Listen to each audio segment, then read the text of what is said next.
తిమింగలం వాంత ఛీ అదేంటి అనుకొని మీరు వాంతి చేసుకోకండి. ఎందుకంటే మనుషుల వాంతికి తిమింగలం వాంతికి చాలా తేడా ఉంది. తిమింగలం వాంతికి అంతర్జాతీయ మార్కెట్లో భారీ డిమాండ్ ఉంటుందట. అంబర్గ్రీస్ అని పిలిచే తిమింగలం వాంతిని ఖరీదైన పర్ఫ్యూమ్ల తయారీలో వాడటం వల్ల దానికి కోట్లు పెట్టేందుకు కూడా క్యూ కట్టేవారు వేలలో ఉంటున్నారట. మార్కెట్లో కేజీ తిమింగలం వాంతి కోట్ల రూపాయల ధర పలకటంతో ఈ వాంతిని స్మగ్లింగ్ చేసేందుకు కొన్ని ముఠాలు రంగంలోకి దిగాయంటే నమ్మాల్సిందే. తాజాగా ఓ రైతు కోట్లు విలువ చేసే తిమింగలం వాంతిని స్మగ్లింగ్ చేస్తూ పోలీసులకు అడ్డంగా దొరికిపోయాడు. కోటీశ్వరుడు కావాలన్న కోరిక నెరవేరకుండానే జైలు పాలయ్యాడు. ఈ సంఘటన గుజరాత్లో ఆలస్యంగా వెలుగు చూసింది. భావనగర్ జిల్లా హతబ్ గ్రామానికి చెందిన విపుల్ భూపత్భాయ్ బంబానియా అనే రైతుకు 4 నెలల క్రితం బీచ్లో తిమింగలం వాంతి దొరికింది.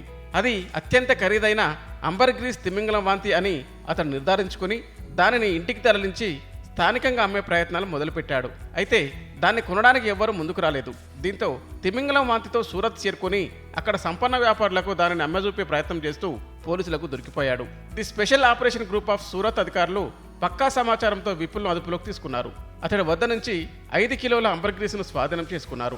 దాని విలువ అంతర్జాతీయ మార్కెట్లో 5 కోట్ల రూపాయల పైనే ఉంటుందని అధికారులు చెబుతున్నారు. కాగా wild life protection act of 1972 కింద అంబర్గ్రీస్ను అమ్మటం లేదా కొనటం చట్టరీత్యా నేరం. అంబర్గ్రీస్తో పట్టుబడితే జైలు శిక్ష తప్పదని పోలీసులు హెచ్చరిస్తున్నారు.